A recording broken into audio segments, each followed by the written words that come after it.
안녕하세요, 양심중고차 신영입니다. 자, 오늘 영상은 차 본답니다.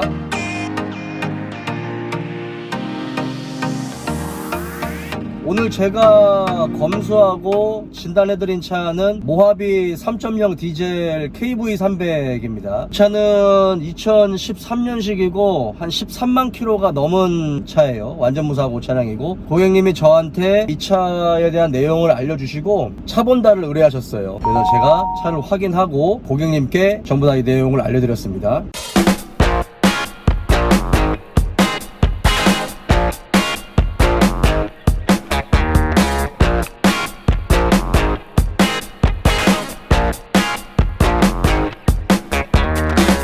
자, 여러분들께도 좀 설명드릴게요. 모하비 3.0 6기통 디젤 S 엔진이 들어간 차고요. 모하비는 한국에서 굉장히 실내가 두텁고 매니아층이 두터운 차 중에 하나죠. 그리고 프레임 바디가 적용된 차고, 4륜구동이 적용된 그런 차고, 일단 13년식이기 때문에 이 차는 DPF가 달려있고 3등급입니다. 그래서 서울을 가실 수가 있어요. 근데 이제 내년이나 내후년에는 이제 4등급 차량까지 서울 진입을 못할 수도 있다 라는 말이 나오는데, 그것까지는 정확하게 아직 시행이 되지 않았기 때문에 정확하게는 모르겠습니다. 자, 일단 이 차를 제가 확인을 했어요. 제가 시운전을 하기 전에 시동을 걸었을 때 느낌부터 설명드리자면, 엔진 오일이 완전히 내려간 상태, 그러니까 이 차가 매매단지에 들어온 지가 한 8월 달쯤에 들어온 것 같은데,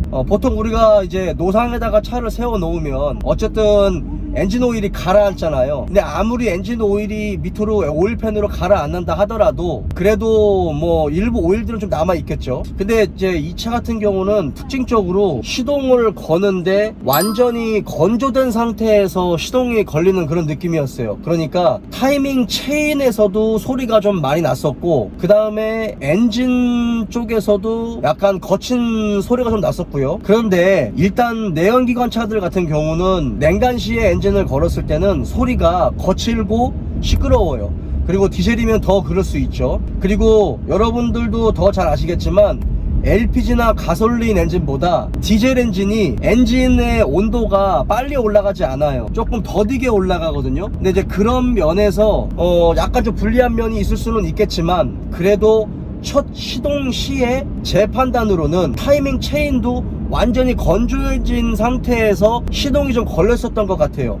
그래서 어떤 느낌이었냐면, 엔진을 걸어 놓고 한 5분 이상 충분히 거의 10분 가까이 시동을 건 상태에서 제가 엔진룸을 확인하고 사고 유무 확인하고 다 했거든요. 그런데 거진 10분 가까이 됐어도 엔진 소리가 좀 거칠었어요. 그러니까 원래 디젤 엔진의 소리보다는 조금 더 거친 느낌이었고, 4기통 디젤과 6기통 디젤은 또 다르잖아요, 느낌이. 6기통 디젤이 조금 더 웅장하면서도 약간 좀 우렁찬 소리가 나기는 하겠지만, 그래도 디젤의 어떤 그런 딸딸딸딸 거리는 소리에서는 6기통이 훨씬 더 부드럽거든요. 그리고 모하비의 그 S 엔진도 좀 부드러운 엔진이고, 아직 온전한 겨울이 되지 않았기 때문에 이게 완전히 냉간이 됐다 하더라도 완전 겨울철에 시동을 거는 것만큼은 아닌데 모르겠습니다. 노상에 주차를 해놨고 그래도 한 달 정도는 시동을 안 건 게 아닌가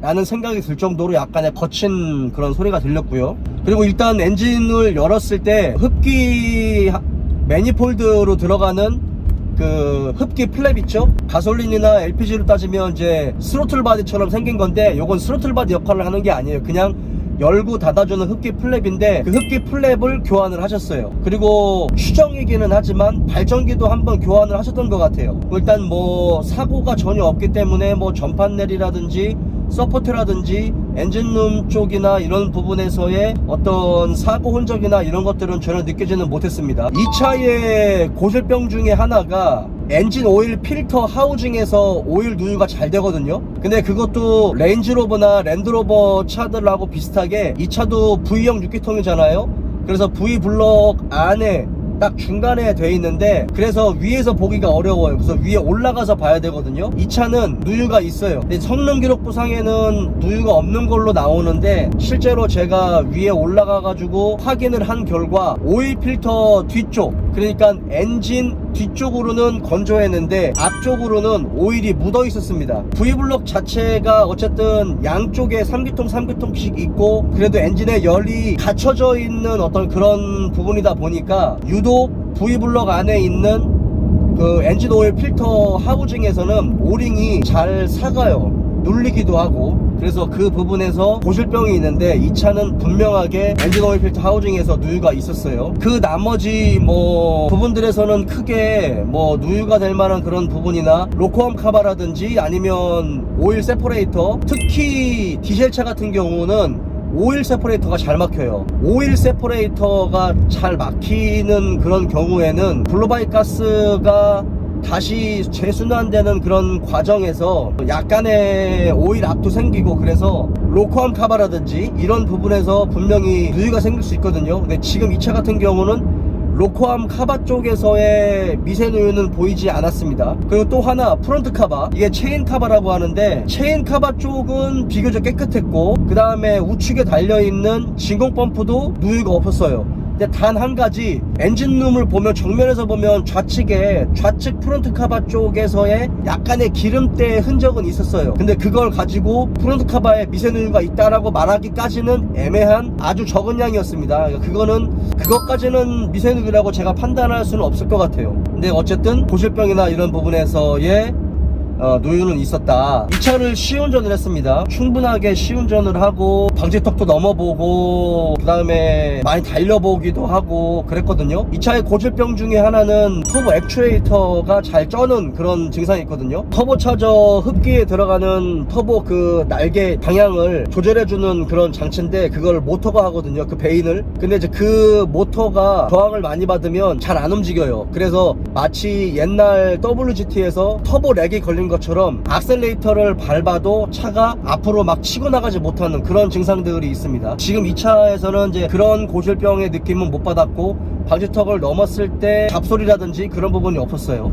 이 차의 앞쪽 현가 장치는 더블 위시본입니다. 더블 위시본 같은 경우는 굉장히 접지력이 좋고 그 다음에 자동차의 타이어가 선회하는 그 부분에서 타이어에 접지를 할 수 있는 그런 특징을 가지고 있는 굉장히 좋은 세팅의 현가 장치 중에 하나인데 어퍼함에서 하중을 많이 받아요. 더블 위시본 방식 자체가 그렇습니다. 이 차는 그 부분에서 잡소리 들리지 않았고 로어함에서의 잡소리도 들리지 않았어요. 밑에 하부를 떠봤을 때 뭐 엔진 오일팬, 미션 오일팬에서 누유도 없었고 그 다음에 하부 쪽에서의 그 프론트 카바 하부 쪽에 누유도 없었습니다. 그리고 현가 장치 쪽에 뭐 고무 부싱들의 컨디션도 굉장히 양호했고 그 다음에 특히나 이제 4륜 트랜스퍼 케이스 쪽에서 누유도 없었어요.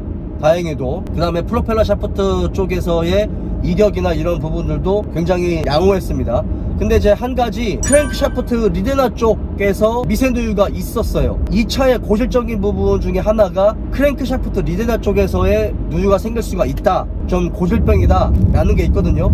이것도 성능 점검표에는 아마 누유가 없는 걸로 되어 있는데 제가 확인하기로는 미세누유가 있습니다. 요거는 누유까지는 아니에요. 근데 미세누유가 분명히 있어요. 이게 이제 어떤 루트냐면 사실 위쪽에 아까 오일 필터 하우징에서 누유가 있다라고 했잖아요. 오일 필터 하우징의 누유가 점점 심해지면 엔진 V블럭 안쪽에 엔진 오일이 점점 고이기 시작하면서 나머지가 뒤로 넘어가는 경우가 있거든요. 그러면 그랬을 때 엔진 뒤쪽으로 넘어가요. 이 차는 후륜구동이기 때문에 이게 엔진 뒤쪽하고 미션 쪽하고 딱 접합되는 그 부분 쪽에서 오일이 흘러내리거든요. 그래서 자칫하면 크랭크샤프트 리드나가 나간 게 아닌데 그것까지도 정비를 하는 그런 경우가 있는데 지금 이 차 같은 경우는 위쪽은 건조했어요. 아래쪽에서, 그러니까 옆쪽이나 아래쪽에서 미세누유의 흔적이 보였습니다. 그래서 저는 오일 필터 하우징에서 오일이 넘쳐서 흐른 걸로 판단하지는 않고 크랭크샤프트 리데나 쪽에서 미세누유가 있다라고 판단을 했고 그 부분에 미세누유가 있어가지고 작업도 많이 해봤거든요. 그러니까 그 부분도 고객님께 설명드렸습니다. 타이어는 내착 다 한 40에서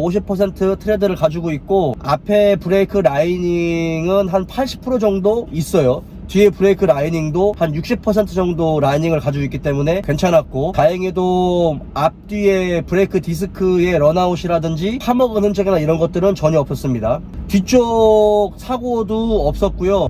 이 차는 이제 후륜구동이니까, 4륜이고 후륜구동이니까 뒤쪽에 디퍼런셜이 들어가잖아요.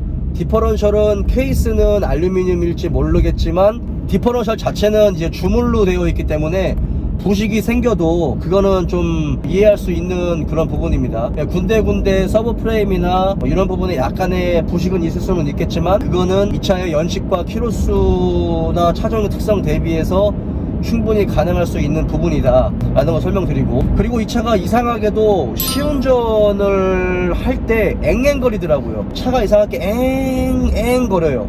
그리고 차를 공회전에서 악셀을 밟으면 RPM이 올라가잖아요. 그래도 차가 좀 앵앵거렸어요. 혹시나 제가 이게 파워 스티어링 펌프가 나가면 앵앵거리는 소리가 나기도 하거든요. 그거랑 약간 비슷해가지고 파워 스티어링 오일도 확인을 했는데, 일단 RPM이 올라가면 똑같이 앵앵거리는 소리가 올라간다는 이야기는 파워 스티어링 펌프는 아닌 것 같고, 파워 스티어링 펌프를 봤을 때 누유가 되거나 이런 부분은 전혀 없었습니다. 근데 어쨌든 시운전을 했을 때 실내에서는 그런 소리가 잘 안 들렸는데, 창문을 열고 달리면 앵앵거리는 소리가 들려요. 네, 그거는 제가 그거를 잡기 위해서 굉장히 많이 확인을 해봤는데 도대체 어디서 나는 소리인지 제가 확인을 하지는 못했습니다. 근데 이 부분들까지도 고객님께 다 설명을 드렸고요. 그러니까 이 차를 뭐 구입을 하실지 안 하실지는 모르겠지만, 지금 제가 알고 보고 검수한 내용은 전부 다 고객님한테 설명을 드렸습니다.